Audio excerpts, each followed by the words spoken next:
Hello everyone, so today in this video we will going to talk about Chinese coding decoding।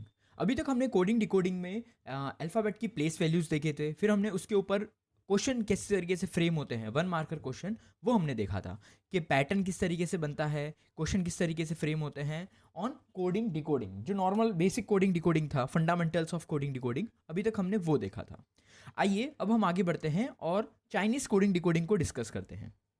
Chinese coding decoding, अगर मैं banking point of view से बात करूं तो ये direct 5 mark का आता है। क्यों? क्योंकि ये सेट ऑफ क्वेश्चन में आता है। मतलब आपको एक डेटा गिवन होगा, उसके ऊपर 5 क्वेश्चन फ्रेम करके आपको दिए होंगे। तो जो डेटा होगा ना वो कॉमन होगा पांचों क्वेश्चन के लिए, that is common data question होंगे। ठीक है, वही आज हम डिस्कस करेंगे। देखिए यहाँ पर आपको जो डेटा गिवन है ना वो आप यहाँ पर देख पा रहे होंगे।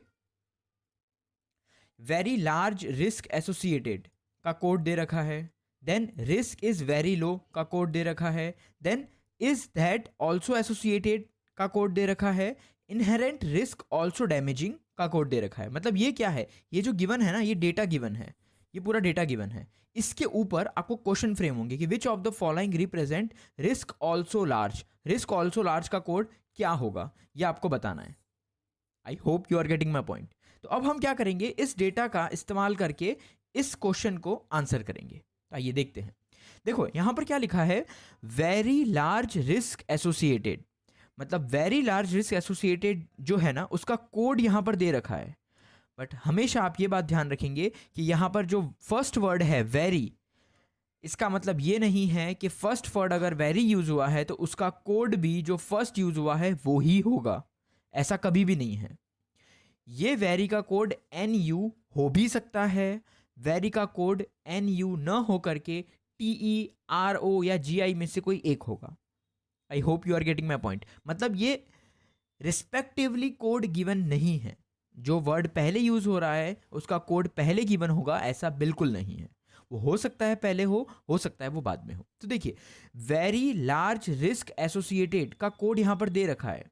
तो अब हमको ये देखना है कि हमको आंसर किसका निकालना है। तो आंसर हमको निकालना है रिस्क ऑल्सो लार्ज। तो अब सबसे पहले हम फोकस कहाँ पर करेंगे, सबसे पहले हम फोकस रिस्क पे करेंगे कि रिस्क का कोड क्या हो सकता है, one word at a time. तो रिस्क वर्ड कहाँ कहाँ पे यूज हुआ है, तो आप देखेंगे फर्स्ट स्टेटमेंट में रिस्क वर्ड यूज हुआ है, सेकेंड स्टेटमेंट में रिस्क वर्ड यूज हुआ है, एंड फोर्थ स्टेटमेंट में रिस्क वर्ड यूज हुआ है। तो जहां कहीं भी रिस्क यूज हुआ है उसके उसके कोड भी फर्स्ट सेकंड और फोर्थ में यूज हुए होंगे। तो ऐसा हम कोड देखेंगे जो फर्स्ट सेकंड और फोर्थ में कॉमन हो। क्लियर है? तो रिस्क का N U T A R O और जी आई में से कोई एक कोड होगा। तो देखो एन यू सेकेंड में भी है, एन यू फर्स्ट में भी है, जी आई फर्स्ट में भी है, जी आई सेकेंड में भी है। तो एन यू या जी आई रिस्क का कोड हो सकता है। बट फोर्थ वाले स्टेटमेंट में भी रिस्क दिया है, तो फोर्थ वाले स्टेटमेंट में सिर्फ एन यू है, जी आई नहीं है। इसका मतलब ये श्योर हो गया कि रिस्क का जो कोड है वो एन यू है। रिस्क का कोड क्या होगा, N U. Now coming to also, also का कोड कहाँ कहाँ से मिल सकता है, तो हम ये देखेंगे कि ऑल्सो कहाँ कहाँ पर यूज हुआ है। तो ऑल्सो थर्ड स्टेटमेंट और फोर्थ स्टेटमेंट में यूज हुआ है, तो उसका कोड भी थर्ड और फोर्थ में रिपीट हो रहा होगा। तो थर्ड और फोर्थ में जो कोड होगा जो common, that would be the code of also. तो T A M I P U F U में से जो कोई कोड है जो रिपीट हो रहा है that is F you. F you third में भी है, एफ यू फोर्थ में भी है। तो रिस्क का ऑल्सो का जो कोड है वो एफ यू हो जाएगा। यहां पर हम ऑल्सो का कोड लिख देते हैं, that would B F you. Clear है? आइए आगे बढ़ते हैं। लार्ज का कोड, लार्ज का कोड क्या हो सकता है, तो देखेंगे लार्ज कहां कहां पे यूज होता है। तो लार्ज फर्स्ट में है, सिर्फ फर्स्ट में ही लार्ज है और कहीं पर भी लार्ज रिपीट नहीं हो रहा है, तो उसका कोड भी सिर्फ फर्स्ट में ही होगा। तो देखो एन यू तो रिपीट हो रहा है, तो एन यू तो लार्ज का कोड हो ही नहीं सकता। टी ए भी देखो यहाँ पे रिपीट हो रहा है, तो टी ए भी लार्ज का हो नहीं सकता। आर ओ कहीं पे रिपीट नहीं हो रहा, और जी आई भी रिपीट हो रहा है। इसका मतलब आर ओ जो कोड होगा ना that would be the code of large. तो लार्ज का कोड क्या हो गया, लार्ज का कोड हो गया आर ओ। आते हैं ऑप्शन पे, तो N U F U R O, N U F U R O, N U F U R O, that is option number D. I hope you got the point. Clear है? आइए आगे बढ़ते हैं। Very का code हमको निकालना है। Very का कोड क्या हो सकता है, चलिए निकालते हैं वेरी का कोड। देखिए वेरी कहाँ कहाँ पे यूज हुआ है पहले हमको वो देखना है। तो वेरी फर्स्ट में है एंड वेरी सेकंड में है, तो उसका कोड भी फर्स्ट और सेकंड में होगा। तो फर्स्ट और सेकंड में तो एन यू है और एन यू है, बट अभी हमने देखा कि रिस्क का कोड है एन यू, तो एन यू तो होगा नहीं। तो जी आई और जी आई क्लियर है, तो जी आई और जी आई है, वो कोड किसका हो जाएगा, तो वो कोड हो जाएगा वेरी का। तो वेरी का जो कोड है वो क्या हो जाएगा, जी आई। क्लियर है, तो G I that would be option number E. I hope you got the point.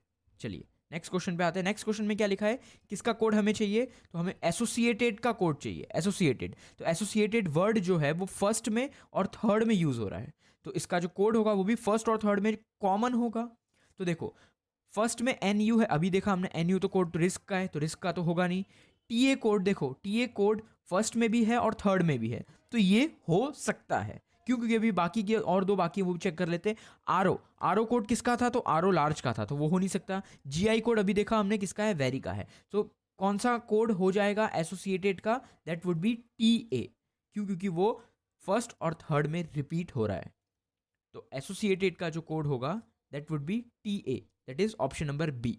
तो एसोसिएटेड का जो कोड है दैट इज टी ए।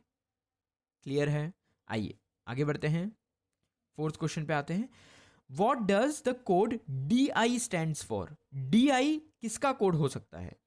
तो अब हम आते हैं हमारे डेटा पर। तो अब हमें यह देखना है कि डी आई जो कोड है ना वो कहां कहां पे रिपीट हुआ है। तो देखिए डी आई कोड एक तो यहां पर है, just a minute. D I code एक तो फोर्थ स्टेटमेंट में है, और कहां पर है डी आई, और कहीं पर भी नहीं है। तो उसका जो यूनिक वर्ड होगा ना वो भी सिर्फ फोर्थ में होगा। तो ऐसा वर्ड जो फर्स्ट सेकंड और थर्ड स्टेटमेंट में नहीं है, जो सिर्फ फोर्थ स्टेटमेंट में है, वही वर्ड किसका होगा, डी आई का होगा, मतलब उस वर्ड का कोड डी आई होगा। तो देखिए डी आई इनहेरेंट रिपीट हो रहा है क्या, तो इनहेरेंट कहीं रिपीट नहीं हो रहा, मतलब डी आई का कोड इनहेरेंट हो सकता है। रिस्क, देखो रिस्क रिपीट हो रहा है सेकंड में और फर्स्ट में और फोर्थ में, ऑल्सो रिपीट हो रहा है थर्ड में और फोर्थ में। और डैमेजिंग भी रिपीट नहीं हो रहा, मतलब डी आई का जो कोड है ना वो इनहेरेंट भी हो सकता है और डी आई का कोड डैमेजिंग भी हो सकता है। तो इसका मतलब क्या हो गया, इसका जो आंसर आएगा वो क्या होगा, इनहेरेंट और डैमेजिंग। तो इनहेरेंट और damaging that is option number A, either inherent और damaging. I hope you got the point. अगर आपको ये पूरा का पूरा सेशन समझ में आया है then this question is for you, या आप सॉल्व करेंगे और इसका जो भी आंसर है ए बी सी डी या ई में से वो आप कमेंट करके मुझे बताएंगे। वेल अगर नहीं समझ में आया है then consider watching this video again, और उसके अलावा वापस से अगर आपको डाउट है then do let me know in the comment section below.